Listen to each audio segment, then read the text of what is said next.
most artists that go viral or have any kind of organic growth, they're not going and hitting their fans up. They're waiting for the fans to come to them. Go directly to your people. They're raising their hands and saying that they like you. They're commenting on your shit. They're messaging you.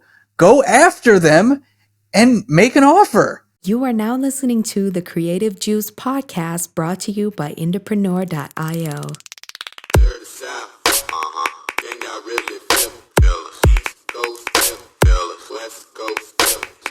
What's up, indies? Welcome back to Creative Juice. This is the podcast where we cover growing and monetizing a fan base and building a music career with marketing strategies that are working right now based on what we see every single day inside of our music marketing agency and across our community of thousands of artists and bands. I hope you enjoy and subscribe. This is episode 380, and we're going to be getting heavy into strategy on this episode. I'm your host, Jack McCarthy, and with me, as always, is Circa. Circa, what's up, dude?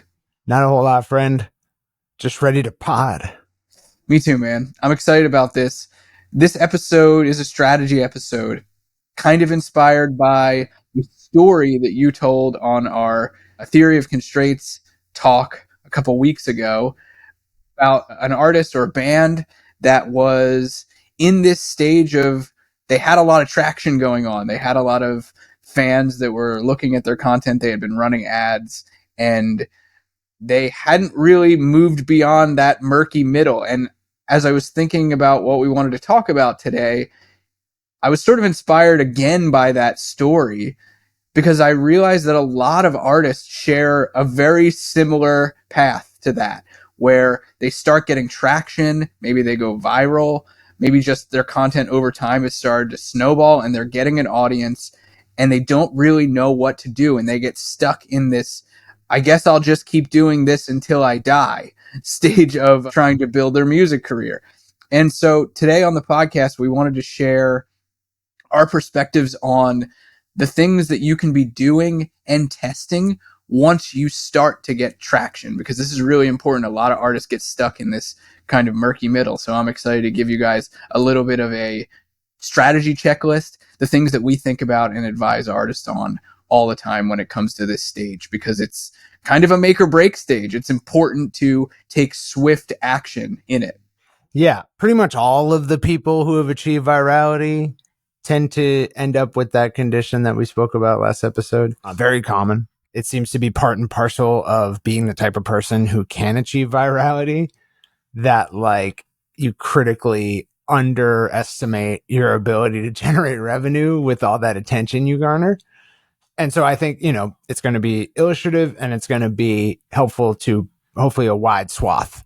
So let's start there. Why do you think that is? Why do you think it is the case that artists, creatives, anyone that has the, sort of skill set to go viral then lacks the foresight to be able to see the monetization pathways that are possible from that? Why do you think that is? I have no idea. It just seems to be the case. There's not a whole lot of counter examples. There's not a whole lot of examples of people who are repeat offenders of going dummy viral, who also are sick at like generating revenue directly. They usually defer that to a third party. And it might be the case that it just takes so much of your attention to get good at one that you can't pay any attention to the other. Yeah. I remember this video I saw of Connor Price and his wife at a kitchen table talking about their different revenue streams. And they were talking about how they experimented with touring and it was not very fruitful financially. It was like good for other reasons, but it was not like, it didn't make them much money. And it became obvious to me that like, oh, they're just figuring this part out now. They're just thinking about this part now. And so that might be the case. I think, although, like from that example that I gave on our last episode of the manager of the band, it seemed to not even occur to him that he would be able to sell products. And when presented with the idea, he seemed doubtful that would be possible. Yeah. And I don't know, it's just a belief problem or an information problem. Well, that's actually really interesting because I remember we were talking with another artist manager a couple years ago, and this was an artist manager of a massive band. And they said very similar. And this was a band that had, careers long worth of fan base, decades. And there was a very similar question as to the direct ability to monetize that fan base, despite the fact that like the band in question had without a doubt made, hundreds of millions of dollars throughout their career, I'm sure. Right. Yeah. So yeah, I think that's true kind of at all ends of the spectrum, from artists that are just starting to get traction and then getting stuck in this to artists that have been at it for a very long time. I think it's it's a huge risk. I kind of wanted to address, like, there's a few things here that I often see is like the worry that like the well is going to run dry from the stand. I've gone viral and I need to keep it going, right? That's the like, I need to keep doing this until I die side of things.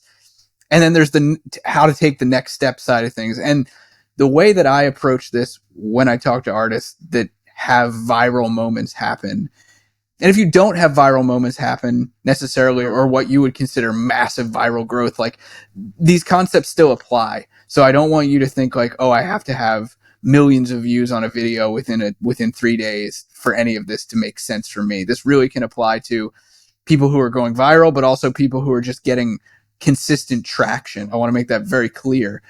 I think to address the like, how do I keep doing this so that it doesn't stop, is like, once you get traction, the first few things that I think about when it comes to keeping that going is like, number one, you've probably started to go viral or get traction on one channel.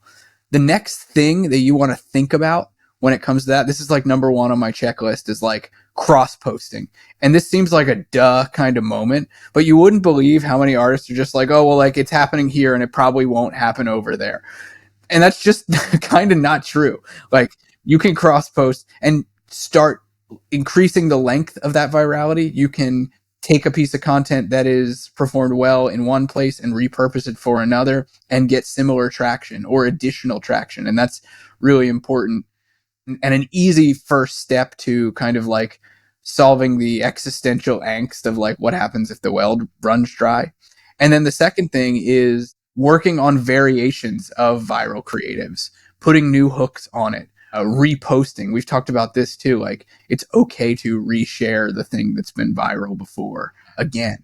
Many times. Like, we're not just saying, oh, you're okay to post it a second time. It's like, no, keep posting it. Be exceptionally clear about this. Yeah. Yeah. Post it in different places, post it with different hooks, test different messaging, change the video slightly. It's crazy that something as simple as taking it from black and white to color or vice versa could be enough of a slight tweak that would be worthwhile to kind of extend the life of this thing. But it is, man, like putting different text on the video, putting a different front cap, adding in sort of like viral elements from other videos, like stitching in viral elements from other videos. This is all stuff that you can do.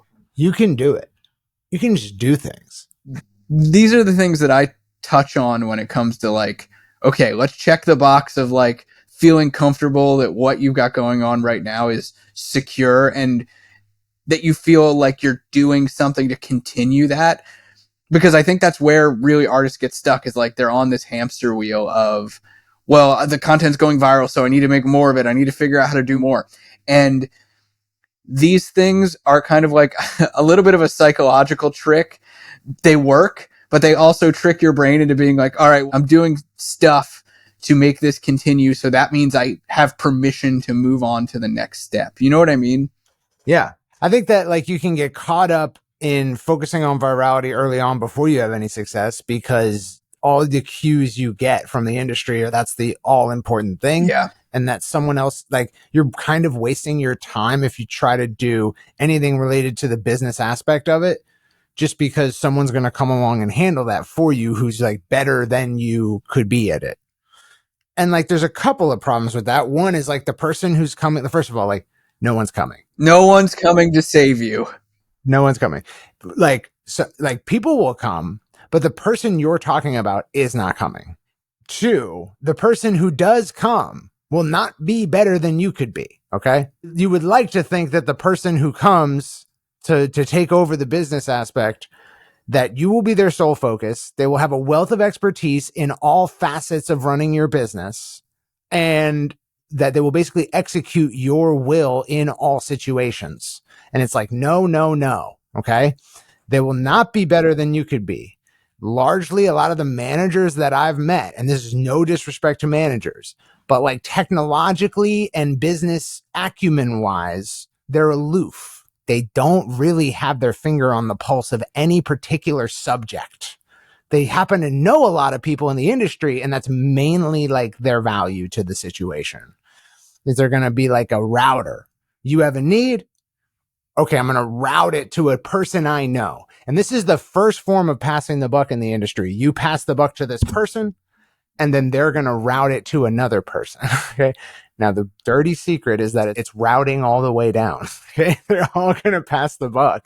But just to say that, like, they're not going to be more competent than you could be if you like dedicated yourself to learning a bit about this topic, especially today in 2025, when learning about a topic can be literally like a week and you can be as knowledgeable as your average middling participant in that domain. It's interesting you bring that up. Just to touch on that a little bit extra, I've spoken with tons of managers about this exact topic. Specifically, like, I've spoken with our friend Dame Ritter a ton of times about this, how artists have come to expect managers to be like this Swiss Army knife of all things. And it's a real shame because like managers in their lane do great work, but they're expected to be expert digital marketers and experts at social media and experts at influencer marketing and experts at offers and monetization and all these different things that they're just not, and they really shouldn't be expected to be. And so often managers that I talk to wish that their artists would lean in more and figure some shit out for themselves so that they could have an honest and intelligent conversation with them about these things and help them strategically plan and help them find the right partnerships or push them into the direction that they need to go. But so often artists don't go there. Yeah, 100%. Yeah. And certainly like a manager, like as your primary router, like they can be helpful if that's what you're using them for, but that's often not what artists think is going to happen when they hire a manager. Yeah. And again, like this is all very self-directed. Like you have to be the squeakiest wheel that your manager oversees. And it's like working with, like, you would hope that an AI could just like write you an app. It's like, no, you have to be ultra specific about every single step, every facet of this. And you have to be persistent so it doesn't eliminate work. And that's all work that you have to do to leverage someone who's not particularly like the best in any of the the downstream domains that they're going to be facilitating. They will defer to people they know who are particularly like well-versed in that or not. And so just to say that they're not necessary, almost guaranteed not going to be better than you could be with some dedication at whatever domain. And then financially, like their incentives are pulled in a million different directions, and some of those directions are actually counter to your, what you want. And then 3, they're not going to learn everything about who you are and what you want to do with your career and then execute that in every decision-making scenario. They're not. Like, you have to very explicitly ask them. Okay. I'm kind of in my mind when I'm presenting this, I'm talking about managers, but this is every decision maker downstream. Yeah, I was just going to say, this is everyone. This is the every face that you think is coming to save you. The problem is when your label as a router sees that you have a marketing need and they route it to another router, which is some dunce who charges $100K retainer to do the dumbest fucking thing I've ever heard of in marketing. Okay. That's the problem, is guess whose bill that's on? Guess whose tab that 100K is on? It's you. Okay. Not only that, but it's a double tab, because as you're repaying that 100K, the label also makes 100K. Okay. So you just paid 200K. Okay. So that's really bad. And yeah, I've made this point a million times. I won't take up the whole episode with it, just to say that, like, once you accept what I just said, that's when you can decide, okay, I don't actually want to be helpless. Like, I actually do want control over all these things. And so just like I am concerned about virality and content and fans, I'm also going to be concerned about these business, aspects. Definitely. Yeah. I couldn't agree more. To cover what we've talked about already as far as like a strategy checklist for you. We've talked about, right, cross posting. What you've got viral, start cross posting it if you haven't been. Reposting and testing variations of your viral creatives. Do that. Do it often. Do it across platforms. Test different hooks. Test edits of the video. Test new variations. And then run ads. Run ads on your viral creatives to increase the lifespan and continue to get top of funnel traffic. I'd like to also just double click on, like, because that seems like, just like a chicken soup for the soul, like little tidbit bullets. They're not. Like, that's the first year of your ass career, dude. Yeah. Like, that's like what he just said is not like, all right, get some clips out there, make sure to test, iterate. It's like, no. First year of you actually paying dedicated attention to your career, you are implementing, probably, if you want it to succeed, like a systematic approach to all those first three that Jack just said. For sure. Yeah. You know what I mean? So it's like, it can easily seem like an aside. Like, there's so many music marketing advice dudes and gals, dudettes, and like, they're all giving you like bullets, right? Make sure to do this, make sure to do that, and also think about this. And it's like, no, the prescription that Jack's talking about is more like a phase of your career. And then the ads come once you've verified that you actually are competent in those first three. Definitely. And I want to double down on that even further is like what I'm talking about now is this is at the point where you might think that phase is over and you're like, oh, well, I've got it. Now I just need to keep doing whatever it is I did that got me here, which some artists accidentally find themselves in a place where they're like, okay, I've got something going viral or I've got traction happening. Now what? And their heads start spinning. Go back to those 3 points. Work those. That's where you lean into it. Once you've got traction, you especially need to lean into it because 1, it will continue your traction, and 2, it'll kind of decrease the anxiety that you have around it stopping, or it actually will educate you on, what got you there in the first place, which in some cases you might not even know. So that's really important. I'd be silly to not mention, you just did a workshop inside of Indie Pro on specifically some of those steps when it comes to creating content. So if you aren't inside Indie Pro and you haven't checked out the workshop that Circa did with Andy Hunter, one of our strategists at IndieX, it was a great workshop. And it was actually really like almost a part of a series of workshops on this exact topic. So definitely worth checking out. People are saying it's the best workshop. Wow. That's amazing. Yeah. They're saying it's amazing, and it is. You should check it out if you haven't. But I want to move beyond now this discussion around continuing the virality, because that's the murky middle where people get stuck and sometimes spend all of their effort when you do need to start moving on. And what you need to start testing as far as like taking fans the next step is, number 1, like you're testing messaging to take fans to a next step. And what that usually looks like is offers and calls to action.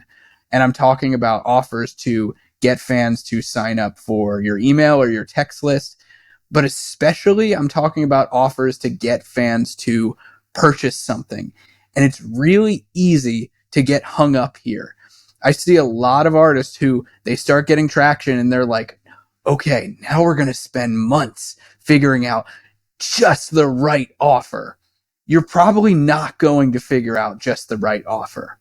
And the problem is that you will need a right second, third, fourth into infinity offer. Yes. That's the real challenge with that as an implementation. Now, sometimes you're an artist that gets lucky and you find yourself in a perfect storm situation where you're getting traction, you're going viral, your content is popping off, and it just happens to coincide with a launch or a tour or a new record or something like that. That's a perfect storm scenario, and that's amazing. And if you're there, you're so blessed for it, but that's very rare. And I would say it's impossible to orchestrate that in reverse. So don't get too hung up on like, okay, I just need to wait and figure out exactly what the perfect offer is and build it up, which seems counterintuitive, right? Because marketing conventional wisdom is like you make the right offer to the right people at the right time. And I get that, but it's a little more nuanced than that because you're at a moment in time where you're getting attention, which is fleeting if you don't take advantage of it. And so starting to test messaging and test offers and calls to action that are ideally as close as possible to what your fans are gravitating to is like the best next step that you can take. And I'll give you an example. Years ago, a client of ours at the agency, actually before they were a client, they started going viral with a music video. And they immediately, literally the next day, figured out like, okay, like we're going to make an offer to these fans for the CD that this song is on. And what they did was they started just jumping into the comments and making offers for this record. And what do you know? People started taking them up on it, and they made a lot of money really fast off the back of this viral video, literally within like a week's time, because they weren't afraid to just jump right in, get their hands dirty, make an offer, and most importantly, tell people about it. And that leads me to the next point here is I would start making offers and calls to action on as many channels as possible that you're getting traction on, including hand to hand. And a lot of artists are too cool to do this, but don't be that guy, man. Don't be that guy. When you're starting to grow, going hand to hand is sometimes one of the best ways to bridge the gap of like, this is an artist that I don't know and somebody that like, I'm digging their stuff, but like they seem untouchable to me, to I'm going to become a customer right now. Like I'm going to raise my hand and buy something. That hand to hand combat can be so powerful, and it's 9 times out of 10 underutilized. Yeah, I mean, in terms of like direct sales success and also like rate of growth without some kind of major injection of more wasteful, less efficient, but broader scale marketing. The only way to be successful in that way is with hand-to-hand combat. Like you have to go out there and you have to basically you're an entrepreneur, okay? And all your fans are your first customers. And every single entrepreneur who doesn't at all like pay attention to what their customers are saying or talk to them, like they get mogged by entrepreneurs that do. Yeah. It just is the case. It's well known in entrepreneurship and startup culture that like, yeah, your best resource starting out is whatever crumbs of customers and sales you get. You need to not only reap automatically for the financial return, but also for any data, any feedback, any emergent culture. Like, where does your culture and branding come from? It comes from these people. And you have to pay very close attention to them to see what emerges. You have to pay very close attention to them to see what they want, what you should create, like all of that stuff. And so, yeah, like if you don't get out there, if you don't like treat every single, it's like you're a salesperson. You robo dial 100 numbers a day, and every fan is like someone who's actually interested. If you don't treat it with that immediacy of like, I need to talk to this person. Like I'm excited when I get up, I check if there's anyone to talk to. Like then you're not in the right headspace. Like that is where you should be, especially very early on in your career. Dude, it's crazy because like in entrepreneurial conversation, it's like, yeah, if you have an audience, every single day you should be reaching out to people in that audience and being like, hey, is there something I can do to help you? Would this thing that I have help you? 100%. Yes. Put yourself as an artist in that sort of mindset where it's like, you've got fans that are going nuts over a piece of content. Reach out to them and ask why they like it, and then make them an offer for something that has to do with it. You've got a song that's going off, make a shirt with lyrics on it and go and sell it. Like, get started. Just do something. It's crazy because you and I have talked about this plenty of times, but like a business person, an entrepreneur, someone who runs a company that has 100,000 followers on Instagram, they could mine so much money, so much revenue from those 100,000 followers, right? But I see so many artists out there that have 100,000 followers and they're barely scraping $1,000 a month. It's crazy. Yeah, no, I mean, like, we're going to sound like broken records to people who've been here for a while, but like, this is the main reason that this is the opportunity that we saw in creating Entrepreneur, is this exact disparity. Any other business we're familiar with, if they had the audience that like a middling artist who's not making anything, is not living off of music yet, if they had that audience, they would be like making millions off of it. You know what I mean? Of people actually willing to follow them and pay attention to them. And so that's an arbitrage opportunity. We see a concentration here. We see a low concentration here. We just ride the flow from high concentration to low concentration. We expect the flow. We expect this to be corrected by the market. We expect it to be the case that this cannot persist. This disparity, it can't possibly persist. It's unnatural. You know, pressure flows from high concentration to low concentration. Water flows from areas where there's lots of water to areas where there's less water. And arbitrage and business is all about finding those opportunities and then riding the water to the area of low concentration. And then once you get distance, you get mileage out of that. And you as an artist are actually most well suited to ride that arbitrage, right? Because your competition is super low. It's another form of arbitrage. If you notice an area where competition should be high in this regard, but it's not, like Facebook ads in 2016, like it was obvious that like, oh, everyone's going to be here. Major brands are going to be spending $100 million budgets here every year.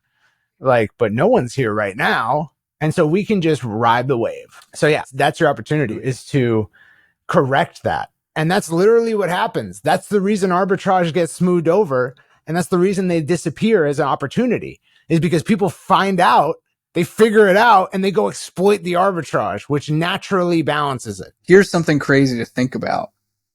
If you've heard everything that we've been talking about so far, and you've thought about this sort of strategic checklist that we've been running down, there's a definite arbitrage here, just from the standpoint of going and directly contacting fans hand to hand. Like, take everything else off of the checklist away for a second and just think about that opportunity. Most artists that go viral or have any kind of organic growth, they're not going and hitting their fans up. They're waiting for the fans to come to them. Go directly to your people. They're raising their hands and saying that they like you. They're commenting on your shit. They're messaging you. Go after them and make an offer, or make multiple offers. Go after it hard, because there's a huge arbitrage there, because nobody else is doing it. Yeah. Nobody else is doing it, dude. I didn't think we were going to close the episode with this, but like, man, that's such a huge opportunity. It's like an unturned stone.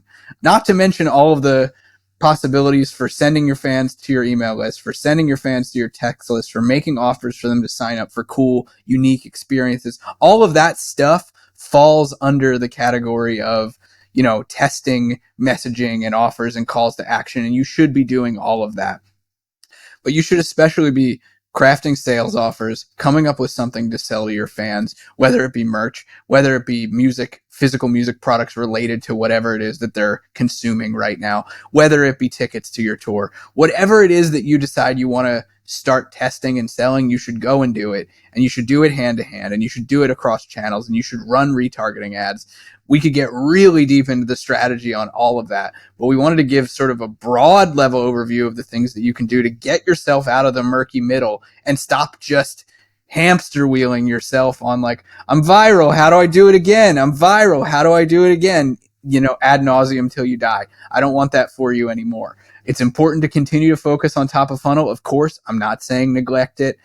Lots of people would hear this and be like, oh, but you're just telling artists to give up on their audience growth, Jack. That's not what we're saying at all. But you have to make the shift. You have to cross the bridge into making offers and taking fans to the next stage with you. Otherwise, you're going to just keep doing the same thing over and over and over again and wondering why you don't actually have a music business. You just have content that people like. Yeah, agreed. And that's it. I hope you guys dug this. I hope this strategy was helpful. If it resonated with you, let us know. Drop a review. Let us know if you like this kind of strategic sort of rundown that we do. Would love to do more of these. But until next time, we'll catch you guys later on Creative Juice. Peace out, Indies.